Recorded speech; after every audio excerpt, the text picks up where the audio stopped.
On a sunny day in April 1996, 9-year-old Jessica Knott stepped outside to wait for her father.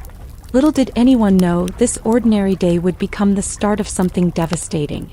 Later that night, an anonymous 911 call unlocked the shocking truth behind her disappearance. Dive into the haunting tragedy that shook an entire community. Welcome back to Chilling Fireside Stories, where we explore the darkest corners of true crime. Today we're diving into the devastating story of Jessica Knott, a case filled with betrayal, heartbreak, and a chilling conclusion. Viewer discretion is advised, as this story involves disturbing details that may be unsettling. Stay with me until the end, where I'll share essential safety tips to help protect you and your loved ones from similar dangers. Now grab a warm drink and let's begin. Jessica Knott was born on June 22, 1986, in the city of Altamonte Springs, Florida. She had an older brother, a younger sister, and loving parents. Her father worked as a construction worker, often traveling to other states for several days, leaving the kids alone with their mother. Jessica was a cheerful and lovely child. She liked to spend a lot of time outdoors with friends, playing with her siblings, and she had a deep love for animals. On April 5, 1996, when she was 9, Jessica's family decided to visit her grandparents for Easter. That day, her dad went to the store to buy some items for the holiday while her mom stayed in their apartment packing for the upcoming trip. Jessica returned from school with other kids and asked her mom if she could go to the yard to wait for her dad, who was supposed to be back from the store soon. Her mom agreed and told her daughter not to go anywhere else.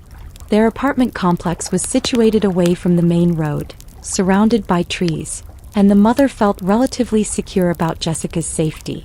All the neighborhood kids, including Jessica, always played there without constant adult supervision, and everything seemed fine. A few hours later, around 6 p.m., her father returned home and asked his wife where Jessica was. She was surprised because her daughter was supposed to be in the yard waiting for her father, but he claimed she wasn't there. The parents went outside and searched the entire yard but couldn't find Jessica. Frustrated, they decided to check with neighbors, hoping someone had seen their daughter. One neighbor mentioned seeing Jessica in the yard earlier, sitting on a bench and reading a book, but that didn't help the worried parents find her. As darkness fell and their daughter remained missing, they decided to call the police. Officers arrived quickly, initiated a search, and started interviewing neighbors. Despite their efforts, they couldn't find Jessica, so the police expanded the search area to nearby streets. A few hours later, an unexpected call came into the police station. The caller's voice was muffled by strong background noise, but the operator heard, "You would find the missing girl near a water pumping station a few miles from her home." Police rushed to the location and found a heartbreaking scene. Jessica's lifeless body was lying near the station, concealed in a black trash bag. It was only a few yards from the road, but the pumping station was situated beneath a bridge, making it impossible to notice Jessica from the road. Beside the body were some magazines and a child's mirror. Police quickly identified the victim as Jessica Knott and handed her body over to medical examiners. Meanwhile, investigators focused on tracing the 911 call. It was evident that the call came from the murderer, and police hoped it could help identify them. However, the call was made from a payphone at a gas station less than a mile from the crime scene, and by the time officers arrived, the perpetrator had already vanished.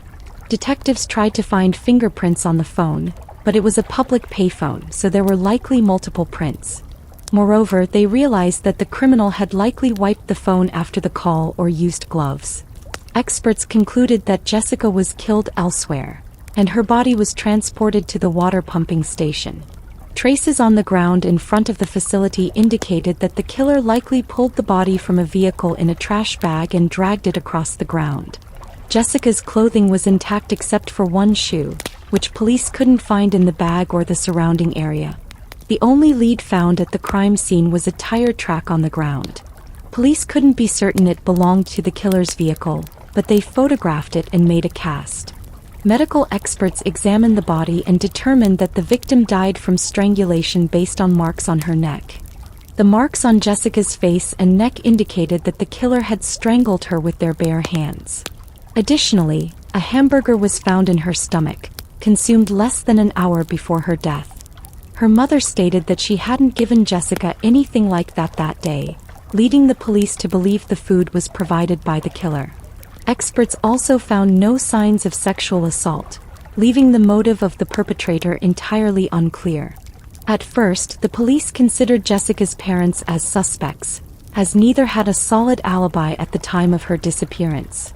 The mother claimed she was in the apartment packing while the father was out shopping.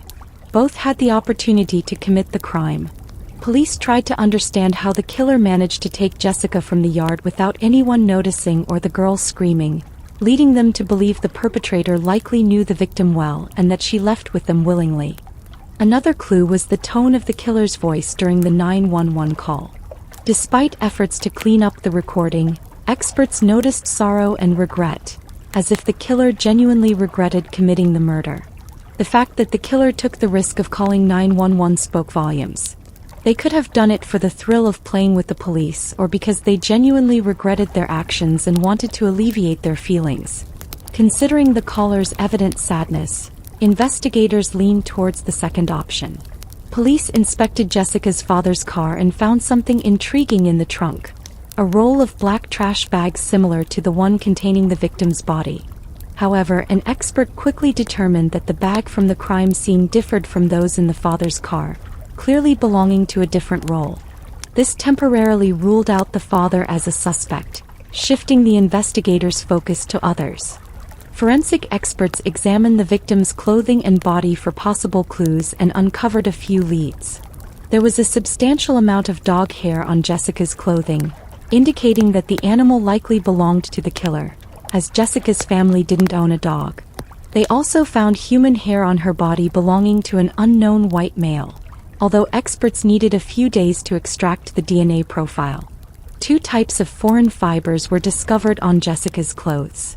One likely came from a car seat cover and the other from a carpet, further supporting the theory that the victim was killed elsewhere and transported to the water pumping station by car. Experts attempted to determine the breed of the dog hair using the FBI's database, which contained microscopic photos of hair from various dog breeds. This database, often helpful in criminal cases where dog hair could be a key piece of evidence, indicated that the hair on the victim's clothes belonged to a Shar-Pei. The killer likely owned such a dog, and the hair ended up on Jessica's clothes either in the perpetrator's car or at their house. According to the preliminary theory of investigators, the killer might have lured Jessica into his car, taken her to McDonald's for a hamburger, and then brought her to his home before murdering her. Meanwhile, experts attempted to enhance the phone call recording, a challenging task. They decided to seek assistance from NASA, which had advanced tools for clearing audio recordings originally designed to enhance recordings from space. NASA agreed to help and provided the police with a higher quality audio track. However, the experts still needed a voice sample from the suspect to compare it with the call recording and establish a match. Based on the detectives' assumption that the killer might have known Jessica, they decided to play the call recording for her mother, hoping she could recognize the voice. She listened to it for the first time and said that the voice sounded familiar but couldn't remember whose voice it was. However, during a second attempt, she recognized the voice as that of their neighbor who lived in the same complex. She informed the detectives that the man often walked his Shar-Pei in the yard. Police swiftly identified the man as 35-year-old James Crow. During the initial hours of Jessica's disappearance, investigators had already questioned him along with other neighbors. He mentioned that he saw her in the yard while walking his dog and they spoke briefly. Detectives delved into James Crow's background and discovered that he had no criminal history. He lived with his wife, a nurse, and was a former truck driver who was currently unemployed. He spent most of his time strolling the streets with his Shar-Pei named Pumpkin. Detectives realized that merely the similarity in voice and owning a dog of a specific breed wasn't enough for an arrest, so they obtained a search warrant for his car. In Crow's car, they found 2 disturbing clues. Under the front passenger seat, there was an empty Happy Meal bag. Given that Jessica had a McDonald's hamburger in her stomach and Crow didn't have children, this seemed highly suspicious. Additionally, experts noticed that the car had brand new tires that had barely been used. Police discovered that Crow had replaced the tires on the day of Jessica's murder, even though his previous tires were not particularly old and could have lasted several more years. Crow claimed to have left the old tires at a car service, which was unusual given their condition.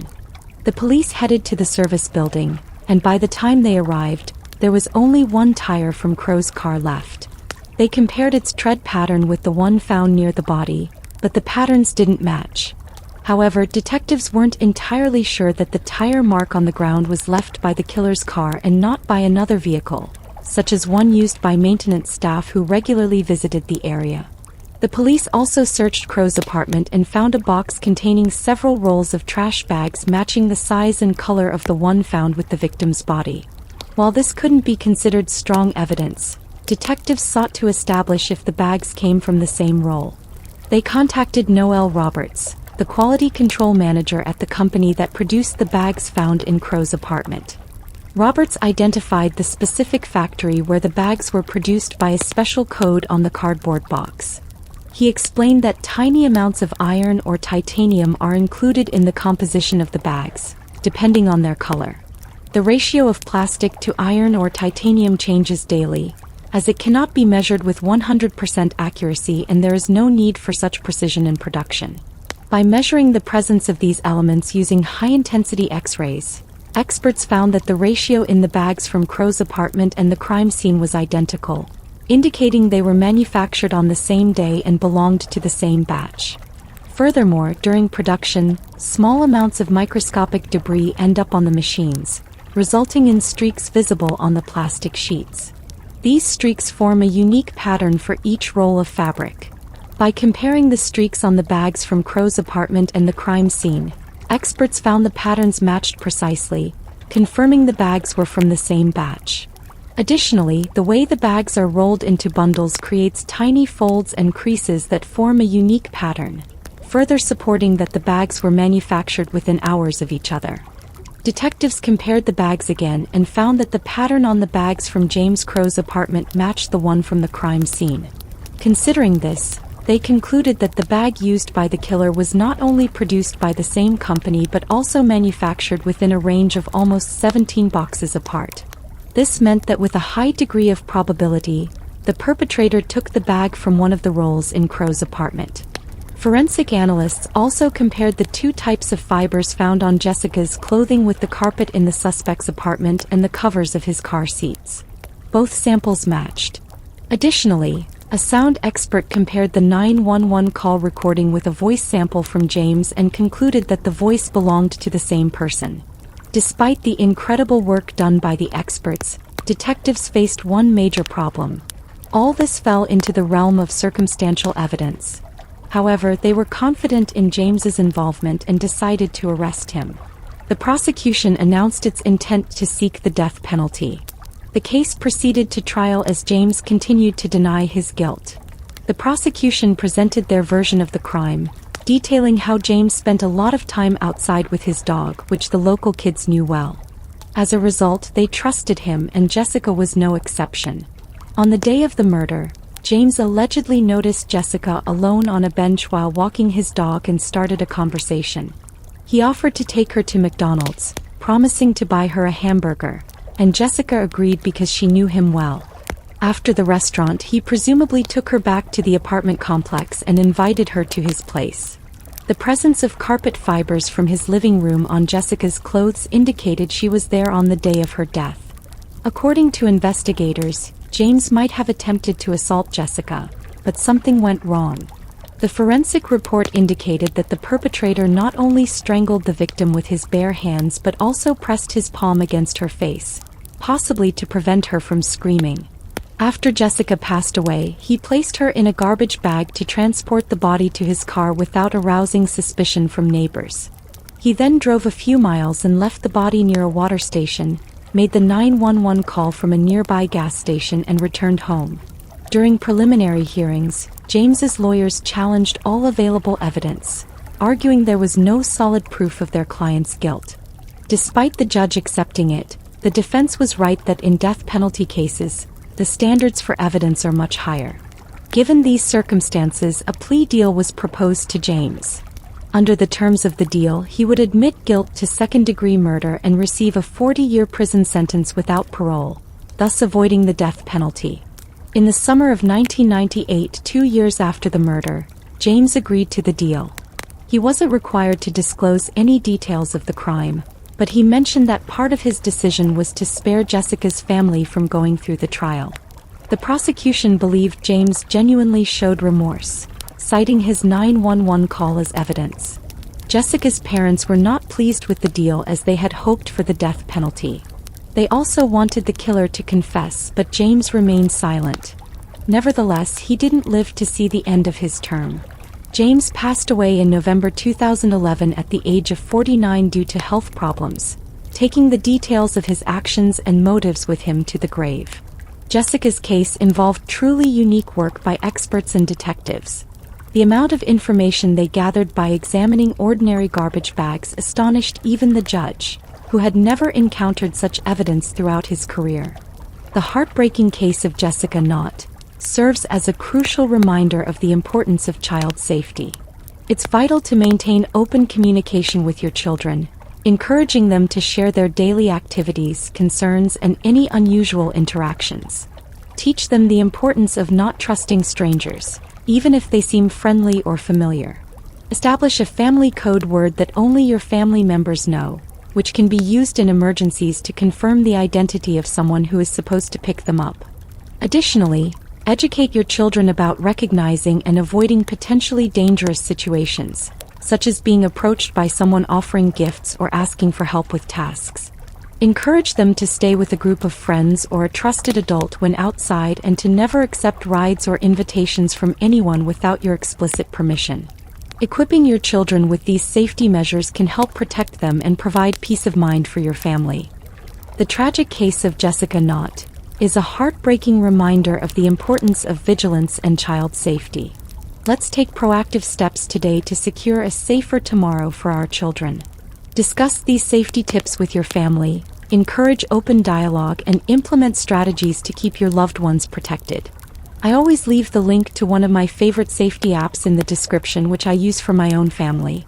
Together, we can create a safer community and prevent such heartbreaking tragedies from occurring.